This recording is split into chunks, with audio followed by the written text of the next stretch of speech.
ها حاضران، چادر داری؟ نه. پس خوبه که چادر قبلیمو دور ننداختم. برای چی؟ نفهمیدم. امروز تولد آلپره، به مناسبت اون میریم کمپ و تو هم با همون میای. میری میای؟ وقتی اینجوری دستوری حرف میزنی عصبانی میشم. باشه، من و دوستام امروز میریم کمپ، تو هم با همون میای؟ یعنی جایی که آتیش روشن میکنن، زیر نور ستاره حرف میزنن، با صدای طبیعت میشه خلوت کرد؟ آره دقیقاً، منم میخواستم باهات حرف بزنم. نمیتونم بیام. من نمیتونم بیام. یعنی بهتره که نیام. خب امروز خیلی خسته شدم. امشبم میخوام یکم کتاب بخونم و استراحت کنم. خوش بگذره بهتون.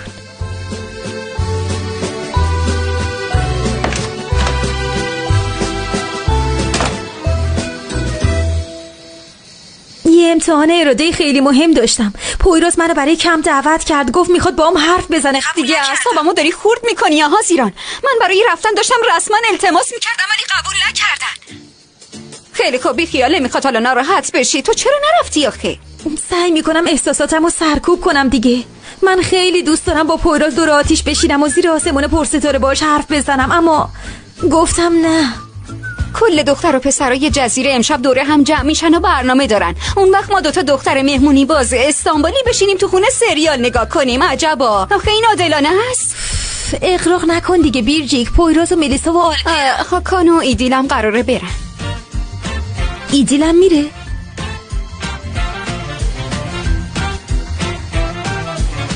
به نظر تو من برم ها؟ خب این فرصت خوبیه که احساساتم هم بفهمم. اگه بتونم زیر آسمون پرستاره احساساتمو سرکوب کنم، یعنی همه جا میتونم این کارو بکنم. نه اون موقع برای قلبم هیچ خطری نمیمونه، مگه نه؟ یعنی چی؟ تو هم میخوای منو تنها بذاری؟ من خودم میبرمت کمپ عزیزم، قول میدم. بهت قول میدم باشه؟ خالالیه چی میشه پس؟ حالا نمیشه فعلا به این فکر نکنم. بعدشم اون اگه یادش میومد تا الان میگفت نه. زود باش بگو آره. بگو دیگه، بگو آره. آره خیلی خوب باشه، پس قطع میکنم. بای. پویراز میگم بریم. زوربا هم با خودمون میبری؟ منظورت چیه مگه؟ نگفتی نمیای خوابت میاد کتاب میخونی و استراحت میکنی؟ نه نظرم عوض شد. یعنی فکر کردم میتونه تجربه خیلی خوبی باشه. نه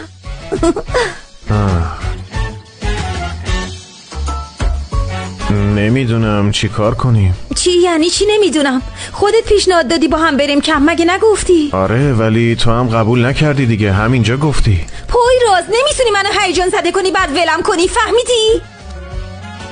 باشه یکم فکر کنم بهت خبر میدم. فکر نمی کنی من الان آماده میشم، تو هم باید منو ببری کمپ. من هنوز تصمیم نگرفتم، تو هم دستوری حرف زدی. باید منو ببری به حالت دستوری. پویراز مادر بزرگ چیزی شده؟ داشتی با کی حرف میزدی؟ با حاضران داشتم حرف میزدم، اونم با همون میاد کمپ. شما که غریبه به جمعتون راه نمیدادی. حاضران که غریبه نیست. الان میام. نوه خواهرمه ولی برای ما غریب است. همیشه هم غریب است. باشه دویگو باشه، قطع کن. اومدم پیش پویراز، قراره با هم بریم کمپ.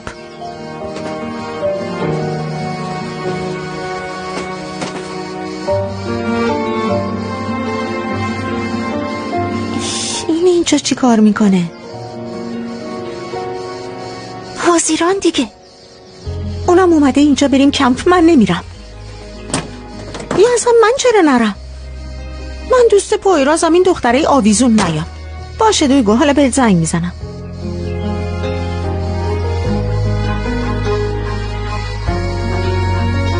اومدی؟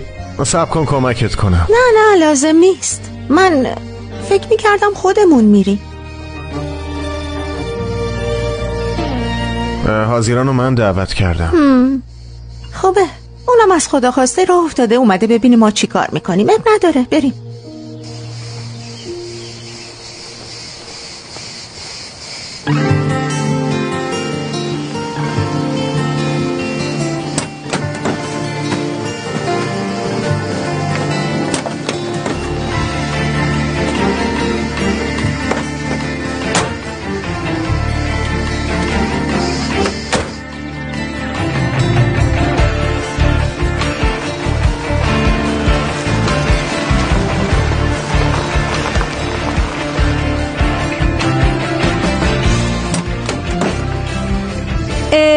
پایراز و ایدیل اومدن و حاضران.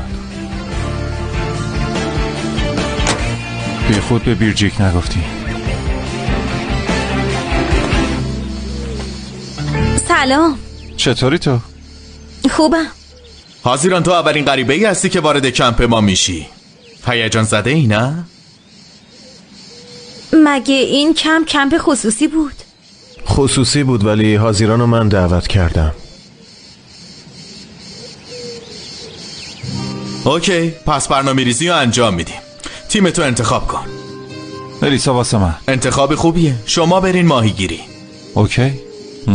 شما رو نمیگم چون تیمتون مشخصه. شما برین چادرها رو بزنین. ایدیل جون، ما هم بریم چوب جمع کنیم. چه زود برنامه ریزی کردی. آره، کارم تو شرکت همینه. به نظر من به پایراز کمک کنم بهتره. لازم نیست، ما چادرها رو حلش میکنیم. مگه نه شریک؟ خب اگه دستوری حرف نزنی شاید بشه. ببینم کمکم میکنین یا نه.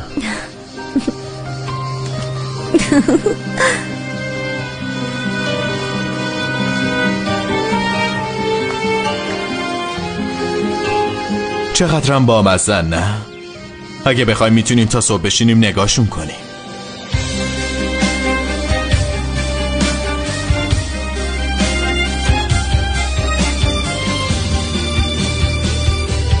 ملیسا از دستم عصبانیه؟ نه، چرا باید از دست عصبانی باشه؟ ملیسا همیشه از اینکه چیزایی تغییر کنه ناراحته. عصبانیتش هم به خاطر همینه. یعنی دوست داره همه چیز مثل قبل باشه، هیچی تغییر نکنه. من یکی رو میشناسم که عین اونه.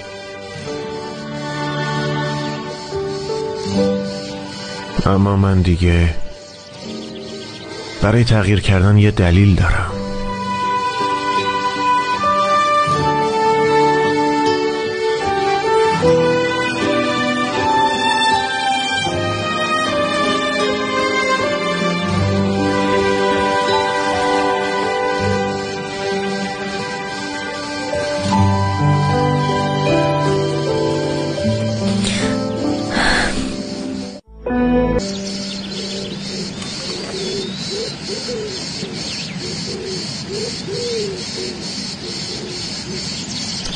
ایدیل، میگم بهتر نیست تو هم چوب جمع کنی؟ ها؟ کل کارو ننداز گردن من برای آتیش حاضران چوب جمع نمی کنم. به چی میخندی؟ خنده داره. کجاش خنده داره؟ اول که اومد تو جزیره من، بعد وارد زندگی پایراز من شد، الانم اومده توی کمپم. اینقدر منم نکن. نه این کمپ توه، نه این جزیره تو، نه پایراز توه.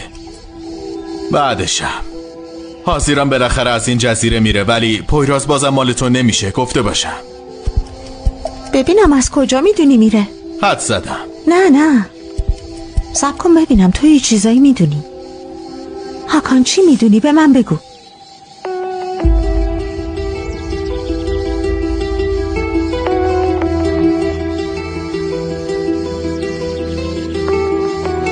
ایدیل، من دوستت دارم.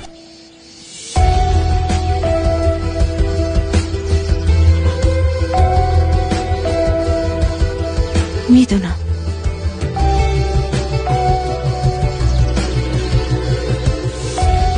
ولی دیگه هیچ وقت از این حرفا بهم نزن.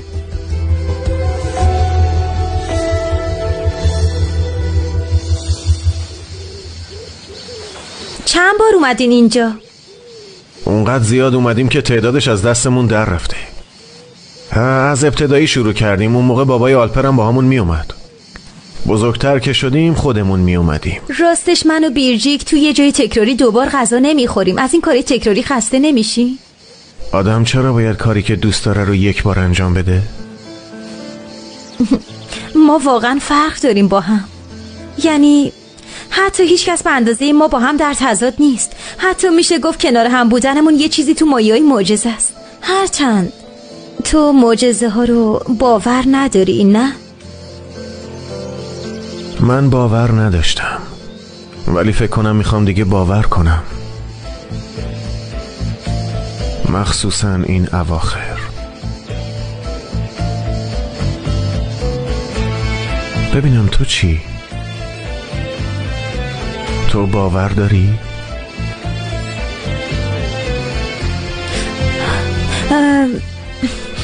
اینا رو کجا باید میزدی؟ حاضران، من دیگه میخوام باهات حرف بزنم. دیشبم نتونستم بهت بگم، ولی من هاکن اینا الان میان. اگه الان برسن ببینن هنوز چادر رو نزدیم، خب مسخرمون میکنن. بیا زود تمومش کنیم. باشه حاضران، مشکلی پیش اومده؟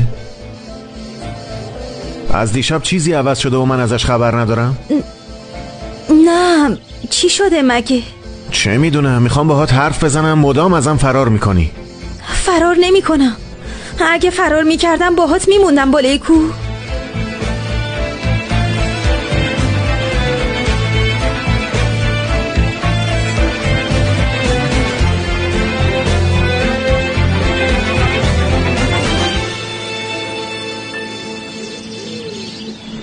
یه چیزی بگم؟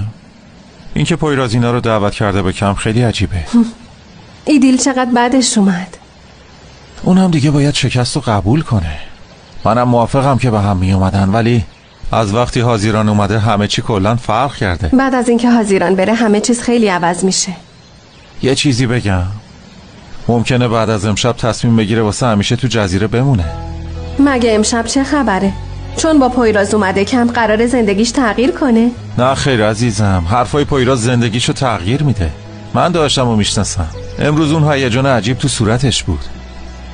از من گفتن فردا صبح آماده باش که اونا رو به عنوان یه زوج قبول کنی عزیزم. شایدم.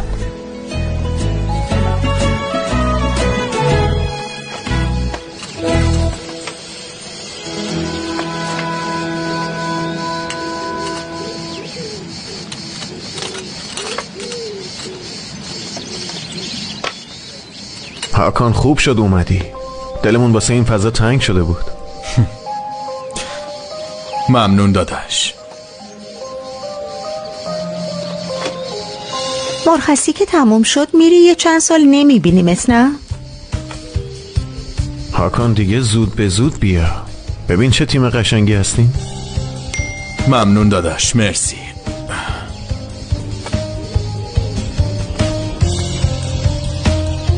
ویدیوی انفجاری آماده است.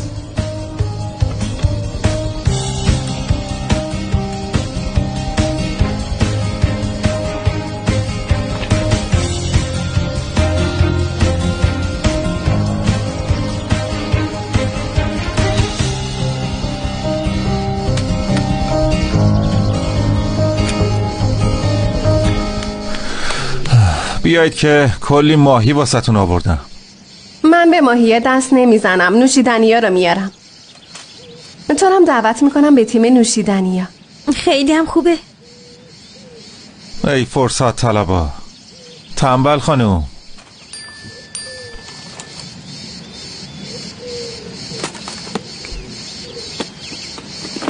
یه لوکیشن بفرست تا اگه گرگا و خرسا خوردنتون بدونیم کجا باید دنبال تیکه هاتون بگردیم. لوکیشن رو میفرستم، خیالت راحت باشه. اما اینجا نه گرگی داره نه خرس. میشه اینا رو بدی؟ اونجا جنگله، همه چی داره، درخت، پرنده، حشره، کلی خرس داره. اینجا خرس داره؟ فکر نمی کنم اینو جدی پرسیدی. نه بابا شوخی کردم. چرا باید جدی بپرسم؟ خب معلومه که نه.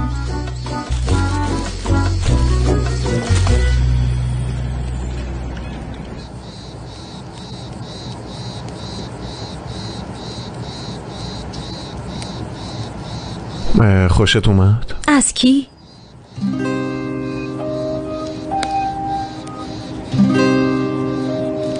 میخواستم بگم از چی؟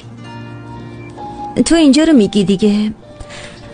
آره خیلی خوشم اومد دیگه. هر تابستون چادرمو میندازم صندوق عقب ماشین و میرم کمپ. میشه با هم بریم؟ آره برای برف بازی هم با همون بیا که از اونجا هم جا نمونی. این تپه روبروی زمستونا پر از برف میشه. بچه بودی میرفتیم اونجا. ایشون هم همینو میگه. آره فقط خودمون میرفتیم. حاضران هم دیگه از ماست. به نظر من اینجوری نیست. خب دیگه این مشکل توه.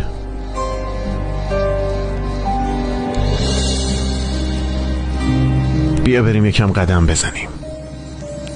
تولدت مبارک آلپر، تولدت مبارک آلپر، تولدت مبارک، تولدت مبارک. صد سال به این سالها. بگیر ببینم فوت کن. بیا بزن تو سرم ملیسا. خودم فوت خیلی میکنم. خوب بیار. حق آرزو کردنو ازم نگیر.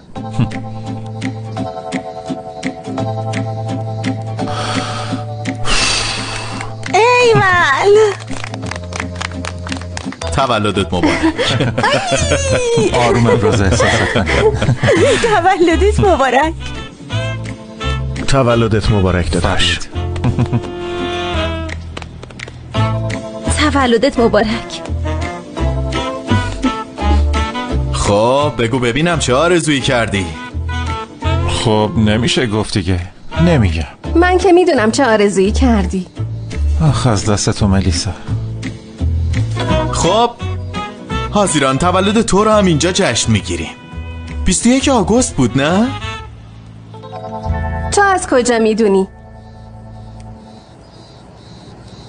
بذار حاضران خودش بگه. بیاین امروز یه دیوونگی بکنیم. هر کی راضی داره راحت بگه. باشه؟ چه راضی؟ آره منم کنجکاو شدم بدونم. خودم میخواستم بهت بگم. من وقتی حاضران رو دیدم گفتم حتما متولد ماه دوقلو است. ولی بعدش که با هم حرف زدیم گفت نه تولدم 21 آگوست. الان راضی که میگفتی این بود. خوشت نیومدی دیل جون؟ انتظار داشتی چیز بدتری بشنوی ها؟ چیزی که میخواستی به هم بگی این بود؟ وقتی چهرتو دیدم فکر کردم چیز بدیه. برم یه چیزی بپوشم. مسخره ای تو پسر. خیلی مسخره ای. به خدا مسخره ای.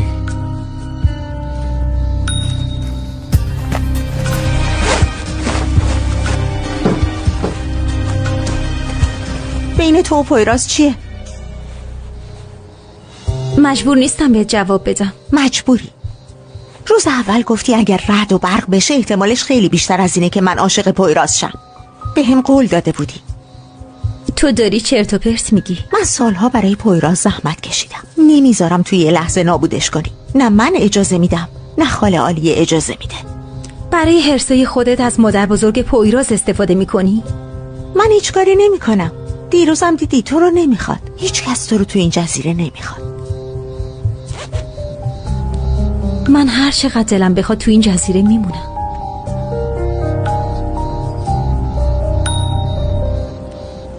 بفرما کیک. ممنون.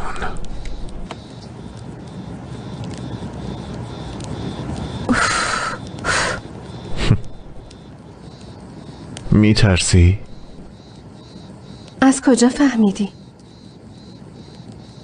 من و تو خیلی شبیه همین ملیسا.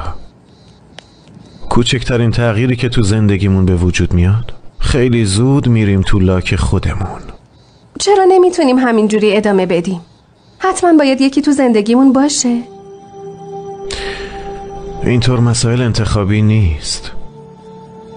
یهویی یکی وارد زندگیمون میشه، بعد به خودمون میاییم میبینیم کل زندگیمون شده اون.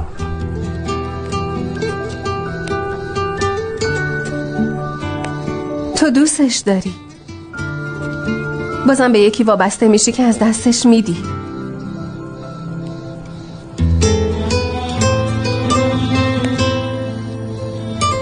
پیشگویی که خودشو به واقعیت تبدیل میکنه شنیدی؟ نه. از یه چیزی خیلی میترسی که اتفاق بیفته و برای اتفاق افتادن خیلی خوب آماده میشی. من اگه الان از این بترسم که از دستش بدم، میدونم که از دستش میدم. برای همینم باید به حاضران بگم یه دلیلی واسه نرفتنش از اینجا هست، اگر نه از اینجا میره. یعنی عشقتو بهش میگی؟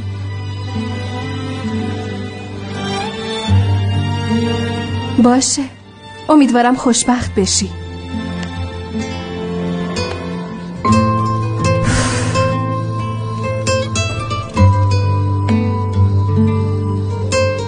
حاضران کجاست؟ نمیدونم.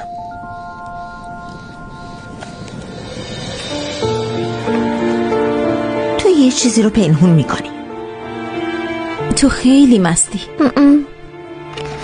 مست نیستم، از شب نامزدی بهت مشکوکم. هاکان میدونه نه؟ راز تولد و نمیدونم اینا همش دروغه. یه چیز دیگه هست. حاضران، من بالاخره میفهمم چی رو پنهون میکنی. کجا این شما؟ داشتیم می اومدیم.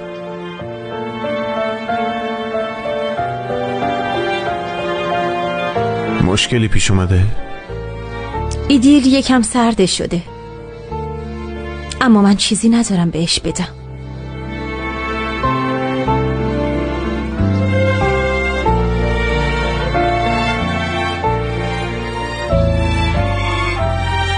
من روز سختی داشتم، بهتره یکم تو چادر استراحت کنم.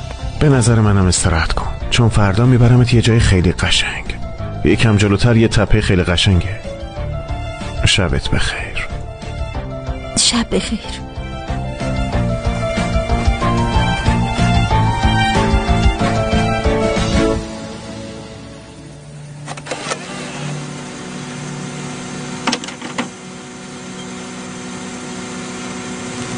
Bir fırtına tuttu bizi, deryaya akardı.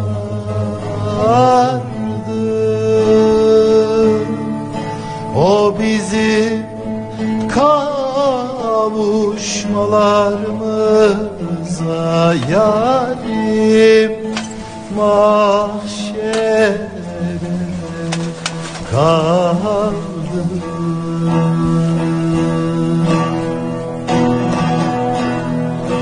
O bizim kavuşmalarımıza yarim mahşere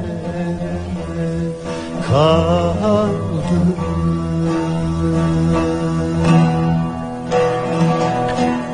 پس میشه همه چیز نصفه بمونه. بعد سالها برگشتی جزیره.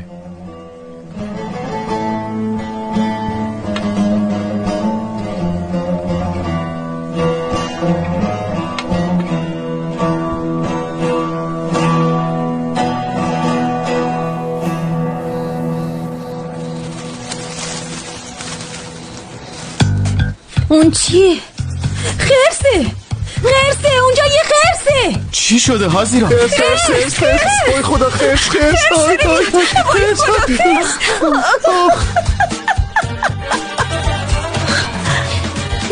شما اینجا چی کار میکنی؟ بکریم خرس اینجا. وای خدای من، وای گفتیم شاید سردت بشه، چیز کردیم. باشه وای شونه چپ. باشه، بیا اینجا، بیا.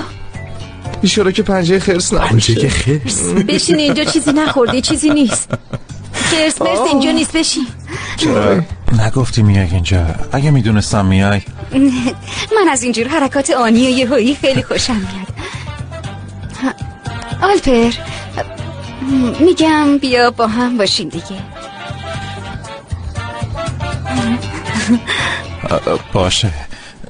باشه اما یه لحظه صبر کن. ملیسا، یادت قول داده بودیم قبل از اینکه با یه دختر دوست بشم از تو بپرسم؟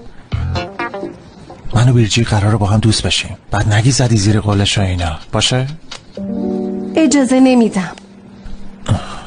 یعنی چی؟ پرسیدی منم گفتم نه.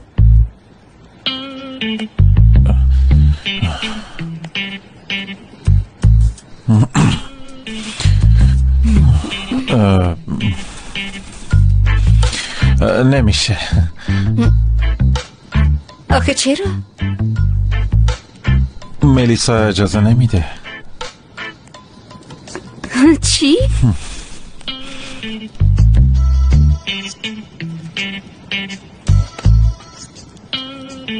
باشه اشکالی نداره، منم یه جایی همین جاها میشینم.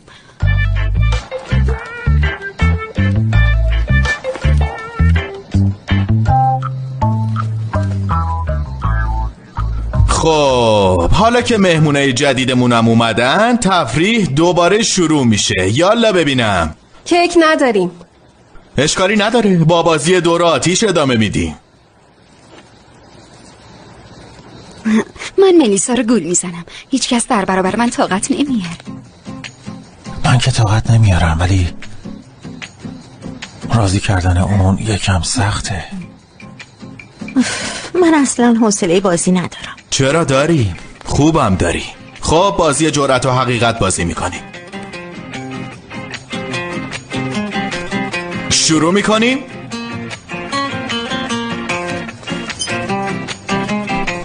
ایدیل اول تو. جرأت یا حقیقت؟ حقیقت. باشه.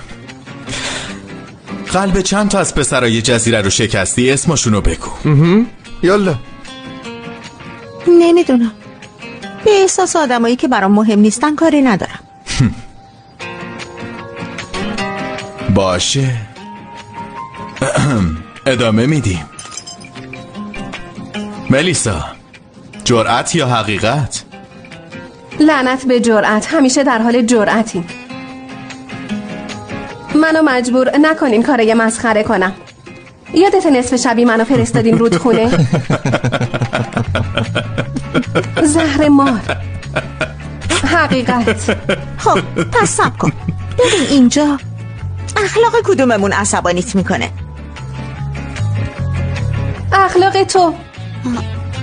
از اینکه زندگی رو ساده میگیری اعصابم خورد میشه.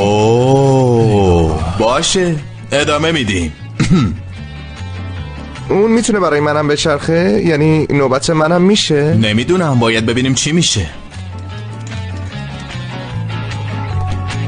داداش پویراس نوبت توه. جرأت یا حقیقت؟ جرأت.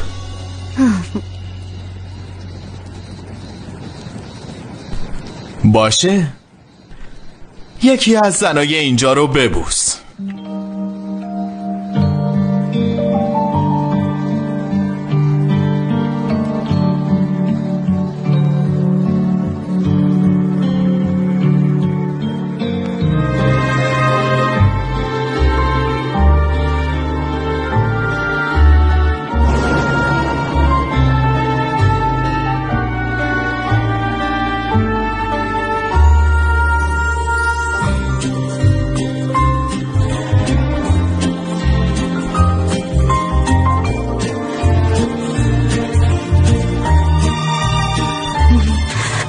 بازی مسخره خسته شدم. مگه ما بچه‌ایم؟ اصلا لازم نکرده. ای بابا. چیو ای بابا؟ خیلی بازی مسخره. چیکار داری میکنی تو چرا حرف میزنی؟ ببین دختر، ای بابا ای چی بابا. داره میگه؟ به خودت بیا. چیکار کرد؟ واقعا که بس کنیم دیگه. چیکار داری میکنی تو؟ چیکار داری میکنی؟ چیشو بسه بر حرف میزنی همش؟ بس کن تو بس کن.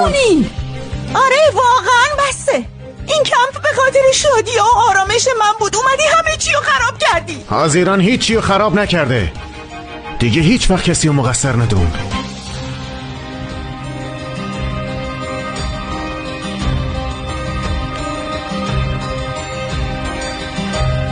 خیلی بد حرف زدی. اصلا هم اینطور نبود. دیگه هیچ کس نباید دل حاضران رو بشکنه. خوبه. کاش نمی اومدم. حاضران، تو هیچ تقصیری نداری. خوب شد اومدی.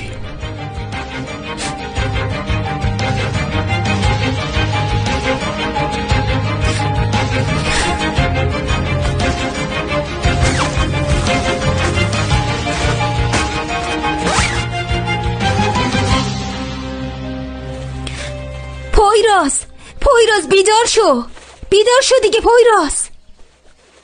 اون مشتری که دیروز از هتل بیرونش کردی چی شده سر صبحی؟ یه ویدیو آپلود کرده، نوشته کتکش زدی، نگاه کن.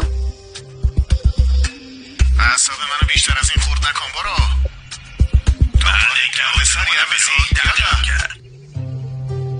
رفتم بیمارستان، دستم درک برداشته، حسابی منو کتک زده.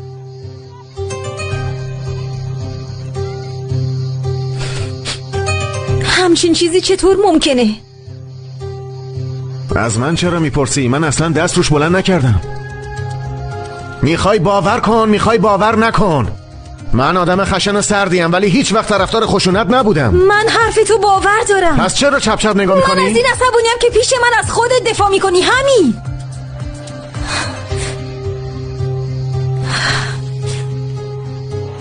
این یارو چرا باید دروغ بگه؟ یعنی منظورم اینه که با درگیر شدن با هتل چی بهشون میرسه؟ من اصلا نمیفهمم. همون چیزی که اون بیشرف با دزدیدن ترازنامه های من گیرش اومد. فقط کار اون شرکت کثافته. نمیتونم وامو پرداخت کنم، نیازمند اونا میشن برای فروختن زمینا. همه ی هدفشون همینه، واسه همین با من درگیرن. بیشرفای عوضی. متوجهم خانم محترم. بله متوجهم. متشکرم. روزتون بخیر. به رزروا نمیرسیم، یعنی مشخصه مردم مشتاق رفتن به تعطیلات نیستن دیگه. چیکار کنیم؟ چیکار کنیم؟ گورکم چی میگی؟ اگه تو همینجوری بگی ما مردم رو چطوری قانع کنیم ها؟ نکن. ببین اینایی که برای لغو کردن زنگ میزنن به اونا بگو ما چند روز اتاقتون رو خالی و بدون هزینه نگه میداریم، باشه؟ اینجوری نظرشون عوض میشه. چطور میشه ها؟ نمیدونم چطوری میشه، ولی یه جوری میشه دیگه. نهیر تو هم اسم و فامیل و شماره و آدرس و ایمیل و هر چی که این آدم داره رو پیدا کن بفرست برام، باشه؟ یه چیزی دیروز که این اتفاق افتاد کیا این اطراف بودن؟ من بودم و آتش و داداش هاکان و چند تا مشتری دیگه. حق با پویرازه. کار اون کثافتاییه که میخواستن هتل درست کنن. زود باشید ادامه بدید. ترند توییتر شدیم برای کتک کاری و دعوا تو هتل. ممنونم بیرجیک. اگه خبر سیاه دیگه ای داری بده تا کامل بشه. چه میدونم، تبلیغ که خوب و بد نداره، هرچند که این یکی فرق داره. تو پیش پویراز اعتراف کردی؟ چطور اعتراف کنم بیرجیک ها؟ به خاطر اینکه یکی مدارک و دزدیده، به خاطر اون بیشرف و دیوونه شده، منو اصلا و ابدا نمیبخشه. حالا هرچی، من الان نمیتونم به این فکر کنم. باید اول هتل رو نجات بدم. 2 ساعت بیدار میشه. قبل از اینکه کسی ببینتت برو، من تو اسکله پیدات میکنم.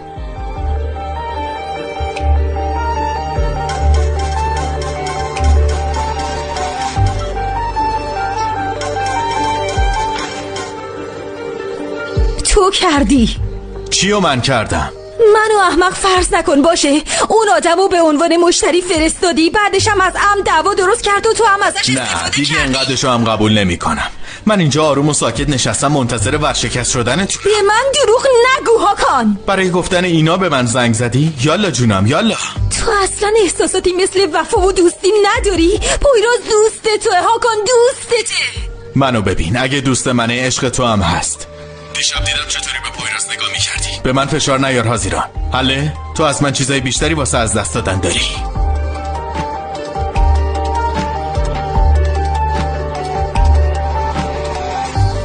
فشارت عادیه خاله عالیه جون. خوبه. تو کم چیزی شده؟ پویراز برای اینکه من ناراحت نشم چیزی نمیگه، اما من حس میکنم. راستش راجع به هتل یه مشکلی هست. لابد اونو ازت پنهون کرده. مسئله بزرگیه؟ نمیدونم. هر کی میگه هازیران خیلی باهوشه، خیلی با ارزه است، به هازیران بگه اون درستش کنه. تو از این ناراحت شدی؟ خاله عالیه یه چیزی ازت میپرسم. تو پویرازو از هر کسی بهتر میشناسی. به نظر تو واقعا ممکنه پویراز اونو دوست داشته باشه؟ الانم اگه دوست داشته باشه بعدن ازش متنفر میشه. اما الان که دیگه قلبم شکسته چه فایده داره؟ تو کم سر من داد کشید به خاطر این دختره. عزیزم تو از نوه زخمی من نگذر. پسرم یکی رو دوست داشت، دخالت نکردم، ولی این دفعه ساکت نمیمونم. همین قدرشو میگم.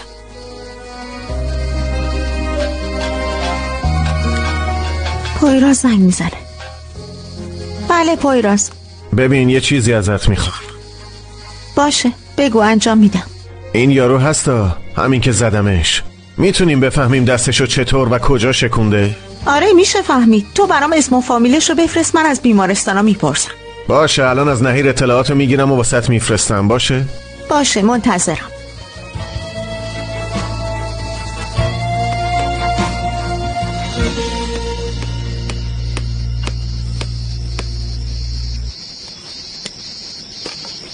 پویراز میبینه دختر.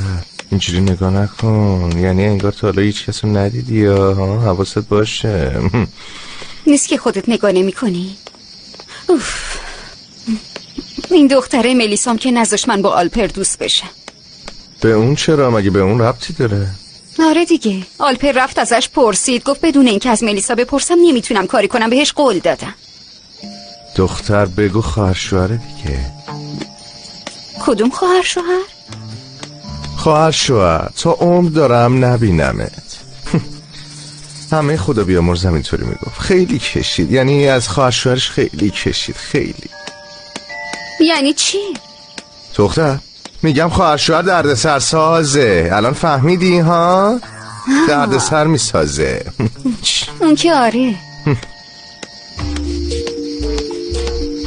ولی اگه ملیسا رو بتونم قانع کنم مانعی بین من و آلپر نمیمونه. من میرم برای خودم دمنوش درست کنم.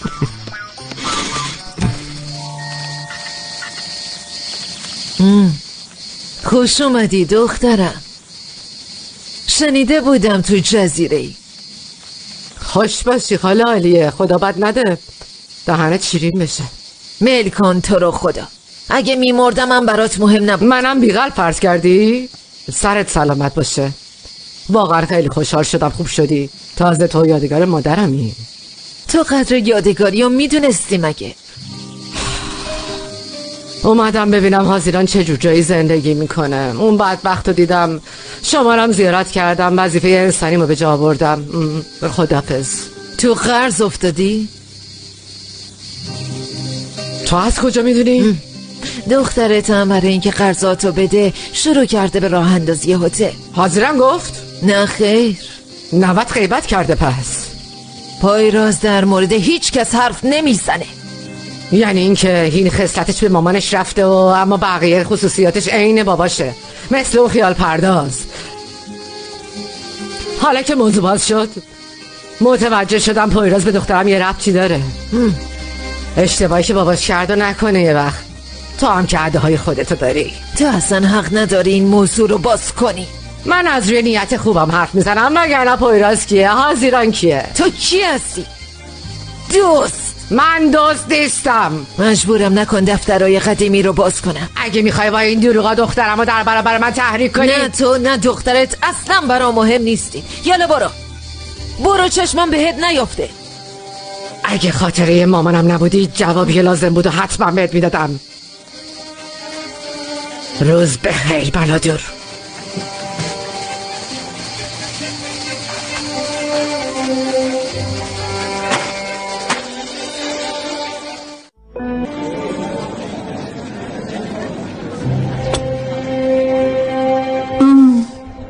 سلام. چطوری؟ سرم داره میترکه. ببین نمیدونم آلپر بهت چی گفته، اما من دیشب یکم چرت گفتم. به الکل عادت ندارم، دلیلش فقط همینه. اشکالی نداره، این اتفاقا میفته دیگه. منم وقتی اولین بار خاطر گوش دادن نیستم. با آلپر هر کاری میخواین بکنین، من اصلا دخالت نمی کنم. نه یعنی میتونی دخالت کنی، آخه شما دوستای صمیمی هستی. البته که میتونی. میگم میشه با منم دوست صمیمی بشی؟ نمیتونم.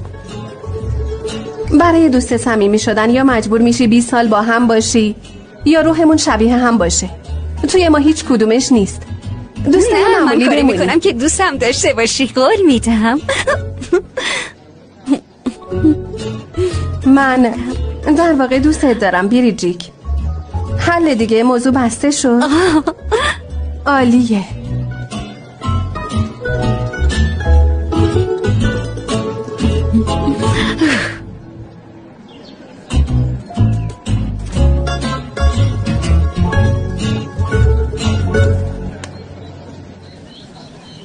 چطوری پویراز؟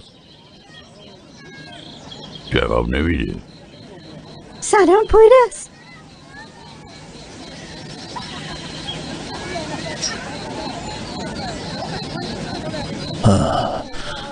پویراز تو چی کار کردی؟ داداش فاتح من کاری نکردم. اگه میگی نکردم نکردی دیگه.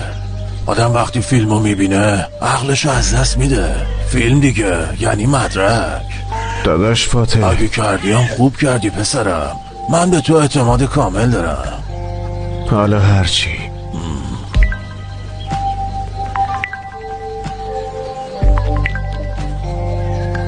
پویراز به همه بیمارستان ها و مراکز بهداشت به همه جا زنگ زدم، گفتن دیشب یه همچین کسی با این اسم نرفته. مطمئنی دیگه؟ معلومه مطمئنم که این کارایی تو رو علکی انجام دادم. یارو داره دروغ میگه، اصلا دستشو بان پیچی نکردم. خودم هم میدونستم همچین چیزی شده. ازت ممنونم. خواهش میکنم.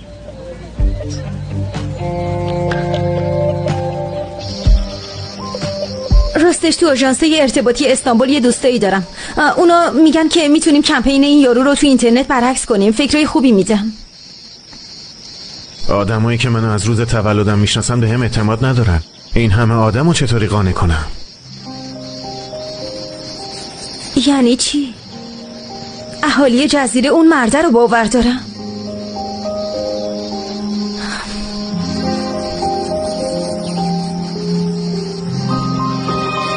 ببین، فکر آدم میتونه بعضی وقتا درگیر بشه. یعنی این عادیه. آزیران من به آدمایی که میشناسم تا آخرش اعتماد دارم. برای همینم منم همین انتظار ازشون دارم.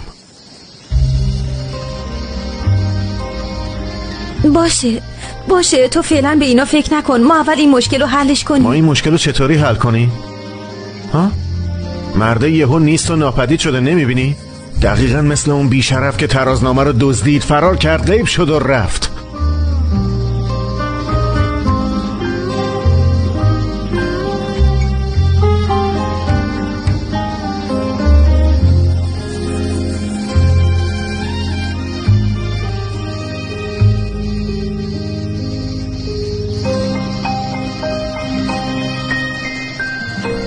برای همه چی ممنون. برای چی؟ برای اینکه باورم کردی. ممنون.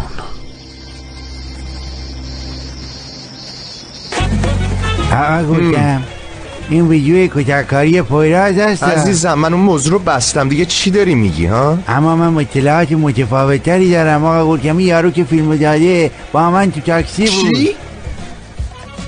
بابا من تا خوابگاه کشکیلی بردمش. من شاهد به حساب میام خودم. عزیزم پاشو برو سر جات. تو این مرغ روی اطلاعات خوابیدی؟ شور والا شور نداری. گاز بده ببینم. زود باش گاز بده، فقط برو. 20 لیر میگیری، زود باش. واقعا باش.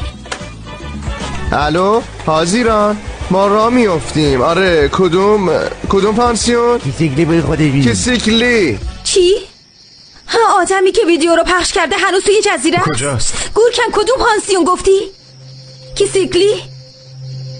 سب کن پویراز، سب کن، منتظر من بمون. گورکن تو هم قطع کن لطفا. باشه پویراز سب کن، منم بیام. سب کن، بدون من نمیتونی پویراز. سب کن پویراز، سب کن. این پانسیون کیسیکلی کجاست؟ یکم جلوتر از اسکله. چی شد آبجی؟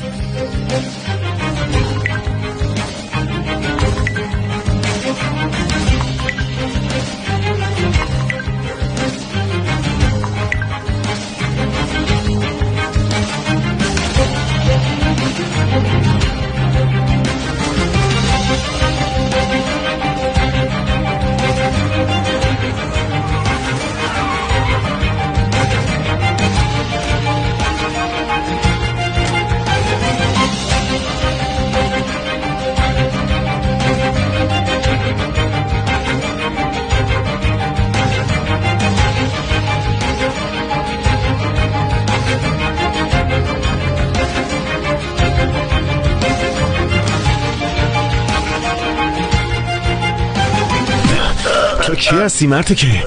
مشکلت با من چیه؟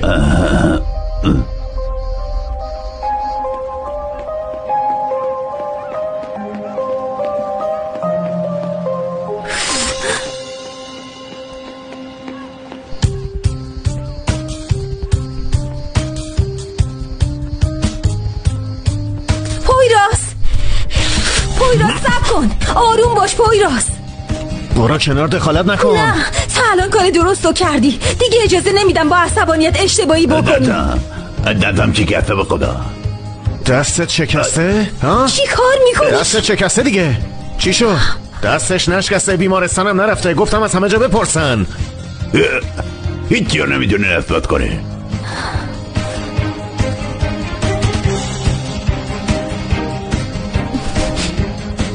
من پشیمون شدم، تو کار دخالت نمی کنم. پس تو یواش یواش برو تو ماشین، چون اتفاقاتی که یکم دیگه میفته رو دلت نمیخواد ببینی. دقیقاً. چی کارم میخواد بکنه؟ پویراز حالا که این اتفاق افتاده، خبرایی که میگن تو کتکش زدی هم پخش شده، اعتبار هتلم از بین رفته، پس هیچی برای از دست دادن نیست. یعنی من اگه الان این یارو رو واقعا بزنم، همه ی استخوناشو بشکنم، فرقی به حالم نداره؟ هیچ فرقی نمیکنه. ببین با شرکتی که میخوان زمینامو بدزدن کار میکنی نه؟ ترازنامه هم تو دزدیدی مگه نه؟ ببین ترازنامه اینا رو نمیدونم، من برای کسی هم کار نمیکنم. اگه تو اونو تا دعوا میکردم و پخش میکردم 5000 لیره پول میدادن. کی این پولو بهت میداد؟ اسمشو نمیدونم. دروغ نگو به من، کی میخواست بهت پول بده؟ نمیدونم، من اینترنت پیدا کرده، نمیدونم. پویراز باشه، آروم باش، عصبی نشو، یالا بریم.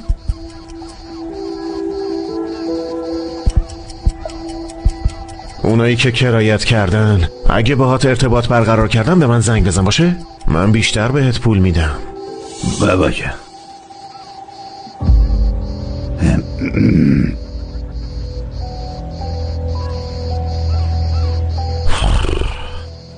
مسئولین هتل ازم خواستن هتل رو ترک کنم، منم انجام دادم. هرچی تو ویدیو قبلی گفتم خارج واقعیته. صاحب تو فقط به آرامش به مشتریاش فکر میکرد، یعنی اصلا اهل خودشونت اینا نبود. من میخوام همینجا ازش عذرخواهی کنم. الان این به چه دردی خورد؟ بازم واقعیت رو نگفت. حداقل اعتبار هتل نجات پیدا کرد. تازه اونایی که تو جزیره بهت شک کردن خجالت کشیدن.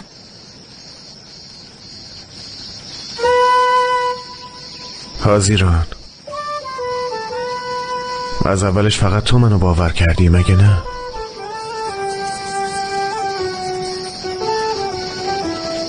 چون که تو هم منو باور کرده بودی. یادت میاد؟ گفتی لازم نیست از خودت دفاع کنی، من بهت اعتماد دارم.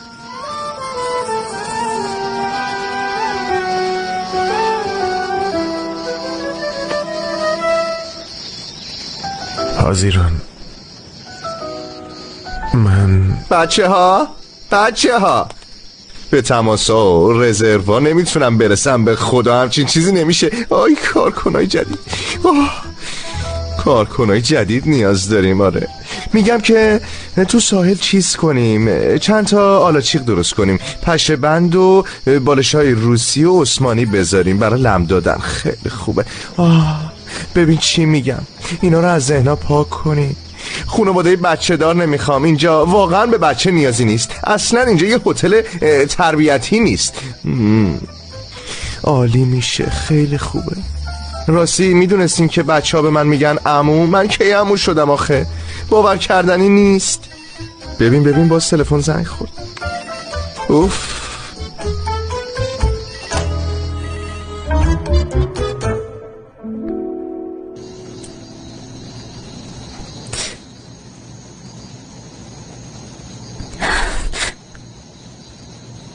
بیرجیک، من نمیتونم احساساتمو سرکوب کنم. چی شد پس خانم اراده؟ انگار از قلبم به طرف بالا میان، بعد وقتی من سعی میکنم سرکوبش کنم انگار میخوام خفه بشم. بیرجیک، من پویرازو دوست دارم. اما این نه اصلا به شرایط رمانتیک و جزیره و ستاره هیچ ربطی نداره. فقط اون، فقط پویراز. حتی اگه با اون تو قطب شمالی و جنوب تو بیابونم آشنا می شدم، بازم عاشق می شدم. میدونستم، من که بهت گفته بودم. عاشق شدی رفت. حالا میخوای چی کار کنی؟ خودم و دست جریان میسپرم دیگه. هر جا باد بره میرم اونجا دیگه. تازه اگه خاله عالیه میشنیدی و یادش میومد میگفت نه؟ یعنی تا الان گفته بود. به زودی از شر بلاهایی که براش درست کردم خلاص میشیم. اون موقع جلوش در میام میگم من اینا رو انجام دادم، اما به خاطر کارایی که کردم انقدر پشیمون شدم که هر کاری کردم تا تلافی کنم. اگه منو دوست داره حتما میبخشه دیگه. میبخشه دیگه، مگه نه بیرچی؟ معلومه وقتی اینجوری با مزه نگاه میکنی معلومه که میبخشه. بعدشم تا وقتی این دستبندو به دستم دارم هیچی بد پیش نمیره، یعنی خوب میشه. دقیقا همینطوره.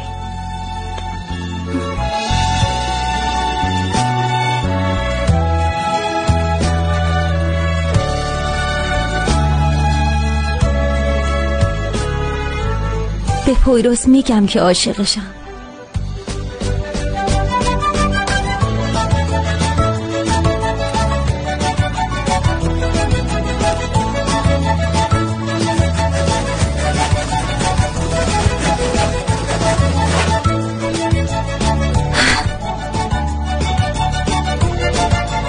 دیگه یه دروغ نیست.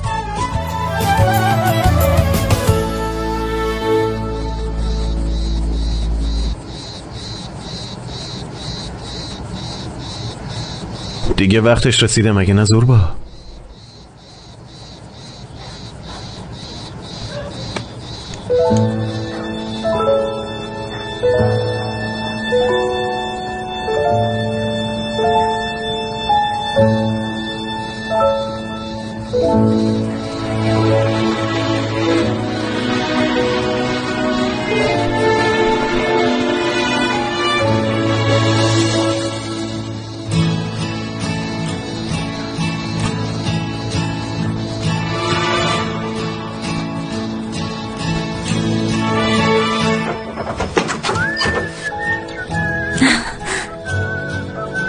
میشه یکم با هم حرف بزنیم؟ باشه.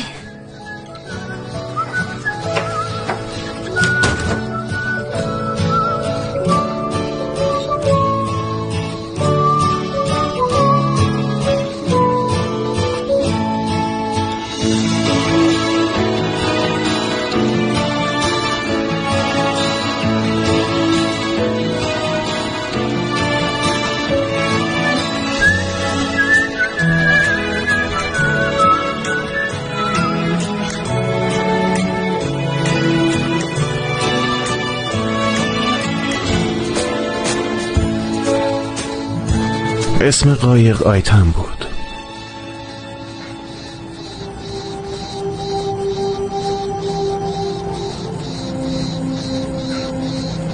اسم مادرم.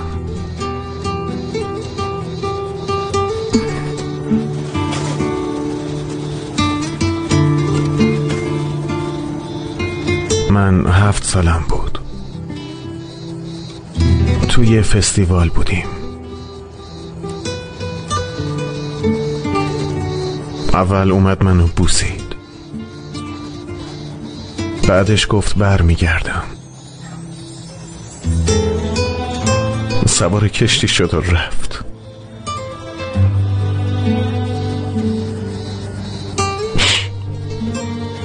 رفت به شهری که قبل اومدن به جزیره زندگی میکرد.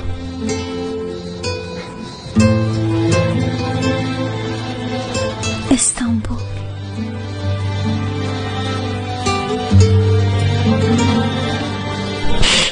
بعدش دیگه هیچ وقت برنگشت. بابام یه شب اسمشو از قایق پاک کرد. یه سال بعدش تو یه شب طوفانی با قایق رفت دریا. قایق چپه شد. اما قایقو در آوردن. بعدش هم بابامو.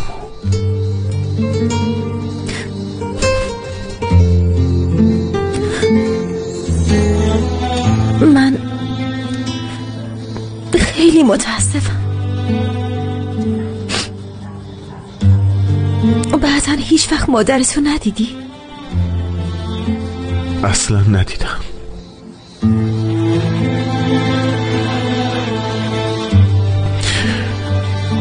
همه تو این جزیره میدونستن، اما من به کسی نگفتم. نمیتونستم بگم.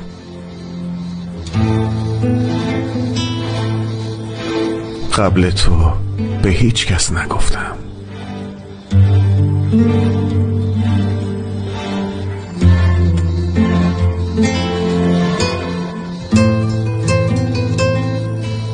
یادته به من گفته بودی که من تو این جزیره برای هیچ کس خاص نیستم؟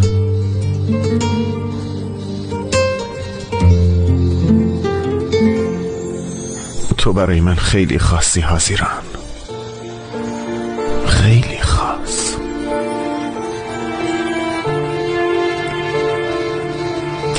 تو هم برای من خاصی.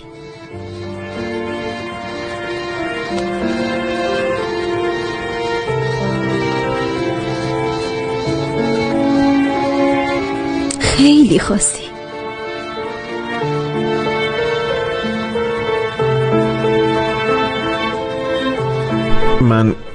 من برات یه چیزی گرفته بودم، الان میارم. اما جایی نری ها باشه؟ نمیرم. صبر کن. پویراز،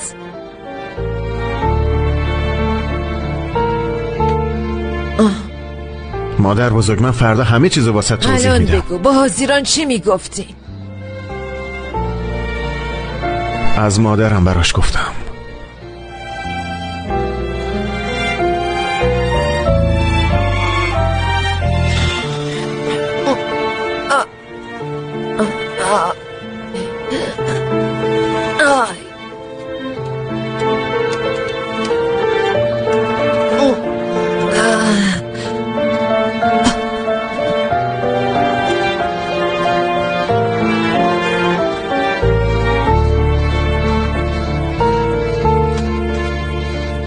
خاله عالیه. حزیران، خاله عالیه، چرا تو اینجا اومدین؟ باید برین تو تخت استراحت کنین. تو و پویراز نمیتونین با هم باشین. خاله عالیه چی داری میگی؟ تو ساکت باش، ساکت باش و به من گوش کن. حرفایی که بالای سرم زدی و شنیدم. میدونم برای نوام چه درد سرایی درست کردی. پشیمون شدی و سعی کردی جبران کنی. من که تو رو بخشیدم، اما پویرازم میبخشه. من خودم یه کاری میکنم که ببخشه. کافیه شما یه شانس بهم بدی. من بهت 50 بار شانس میدم دخترم، ولی پویراز نمیده. از مادرش پیشت گفته، ولی گفته آیتم بارها اومده اینجا و خواهش التماس کرده و براش نامه ها فرستاده و با گریه زاری طلب بخشش کرده. جواب هیچ کدومو نداد، با اینکه بچه بود ولی اون از زندگیش پاک کرد. پویراز مادر خودشو نبخشید، تو رو میبخشه؟ نمیشه. هم تو ناراحت میشی هم اون. من زنیم که از مرگ برگشتم دخترم. من نمیتونم همچین اجازه ای بدم.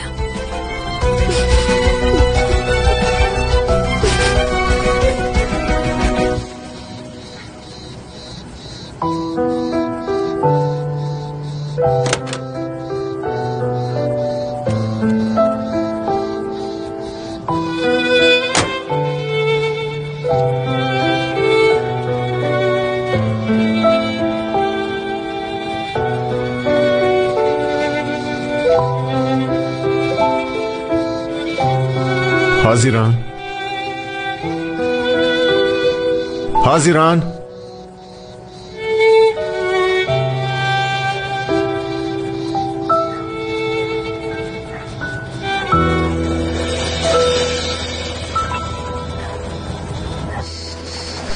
ببین منو دختر، وقتی رفتیم استانبول به هیچ کس نمیگی عاشق این جزیره شدم باشه؟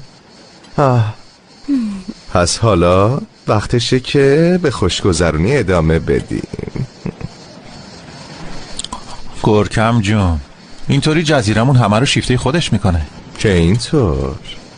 منو که واقعا شیفته خودش کرده.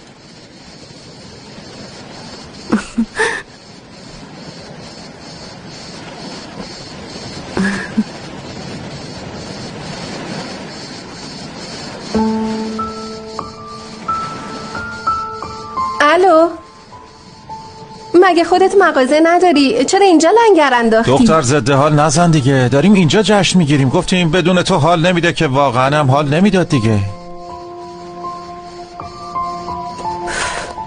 میشه لطفاً واسه منم بریزی؟ البته البته. به نظرم ما میتونیم با هم باشیم. انگار میتونیم. آره، اگه لازم باشه همه رو راضی میکنم.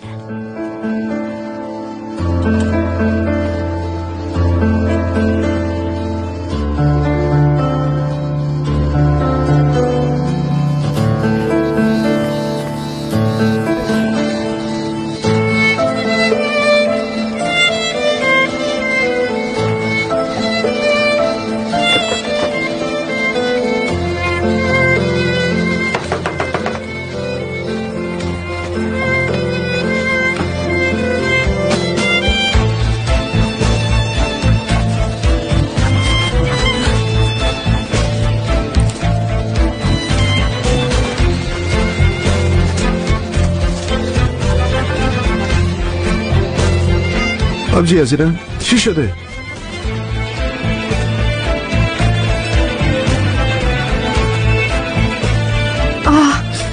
حاضران؟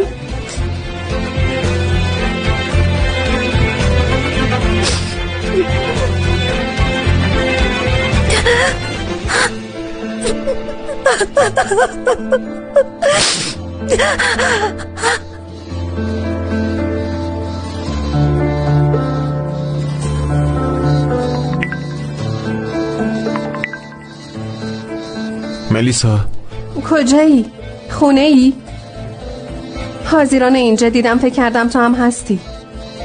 حاضران اونجاست؟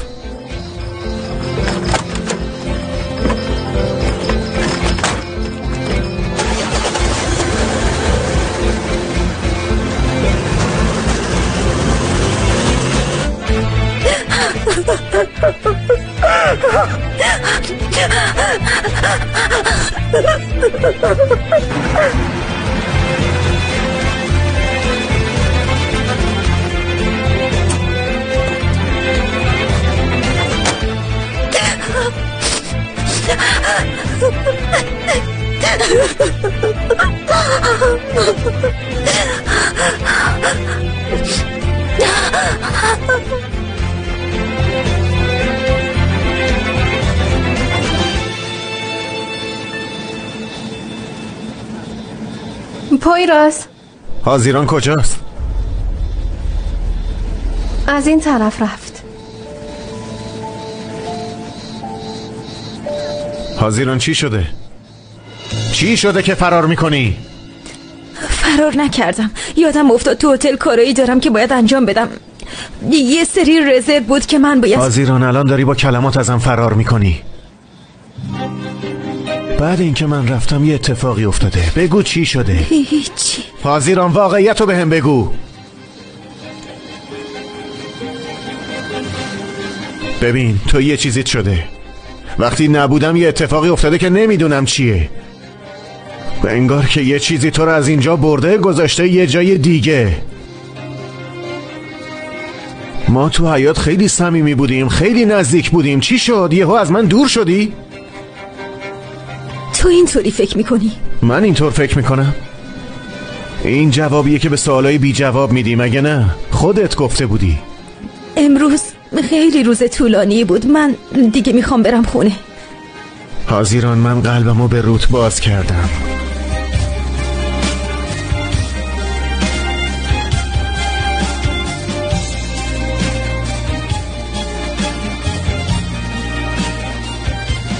ما تو حیات با هم احساس خوبی داشتیم، لحظه های خوبی داشتیم.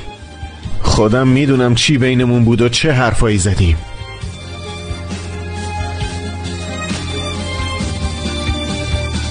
باشه، پس بذار من بهت بگم چرا فرار کردم. همه چی یهویی خیلی جدی شد. خب من ترسیدم. باشه، نه این چیزا به من نمیخوره. من نمیتونم به جایی متعلق باشم، نمیتونم به کسی متحد باشم. ما خب یاد گرفتیم که با هم کار کنیم و همه چی تو هتل داره خوب پیش میره. اینطوری اصلا لازم نیست با مسائل احساسی همه چی رو خراب کنیم، مگه نه؟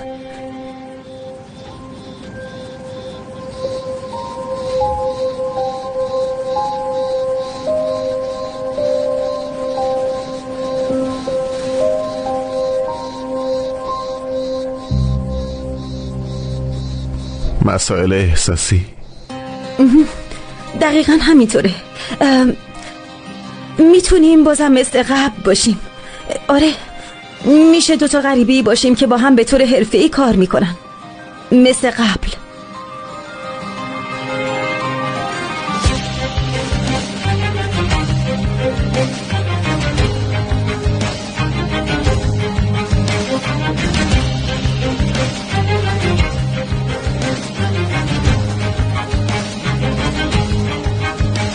باشه، پرت و راحتی.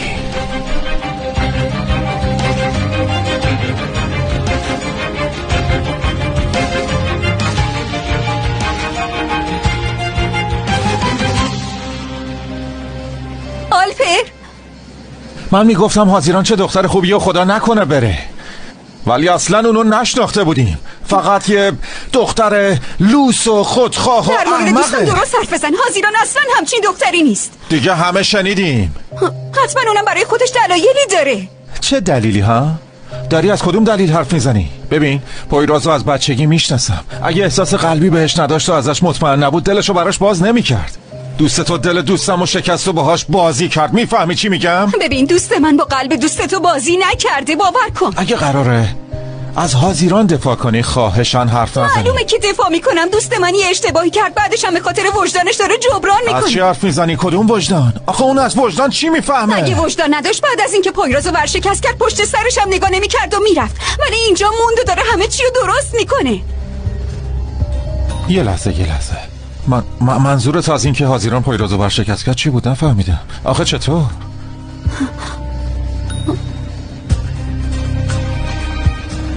نکنه حاضران اون ترازنامه ها رو فرستاده بود بانک؟ ها؟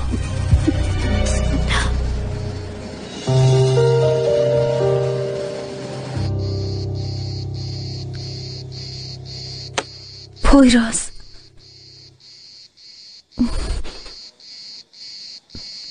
نمیخواستم دلتو بشکنم. براک، امروز در مورد قایق یه چیزایی گفته بودی، قضیهش چیه؟ چند تا مشتری میخواستن کرایه‌اش کنن، ولی آبجی آزیران گفت پویراز قایقشو کرایه نمیده. درسته، کرایه نمیدم، ولی اگه خواستن خودم به خلیجای زیبا میبرمشون، تو ازشون بپرس. خلیج ما؟ منظور از ما؟ مگه چیزی به اسم ما هست؟ یعنی به عنوان شریک هستیم؟ به عنوان شریک هستیم. پس تو یکم پیش در مورد چیزایی که بیرون گفتی جدی بودی؟ آره.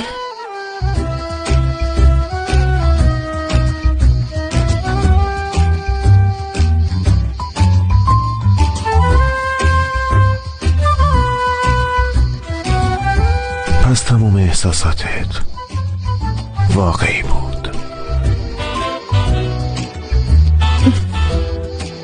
آره.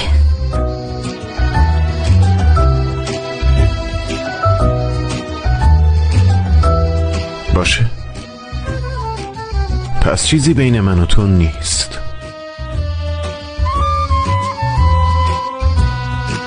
پس بعد اتفاقی که قراره بیفته هیچ احساسی بهت دست نمیده، درسته؟ مگه چی میخواد بشه؟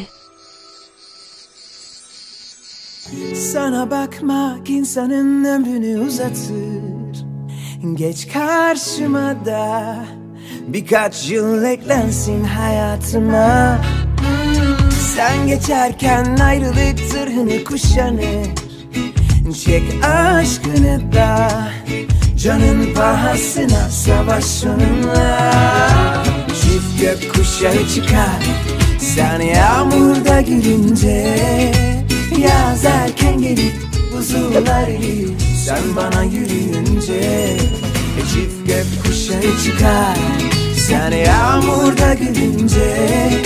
Yaz erken gelip buzullar erir sen bana yürüyünce.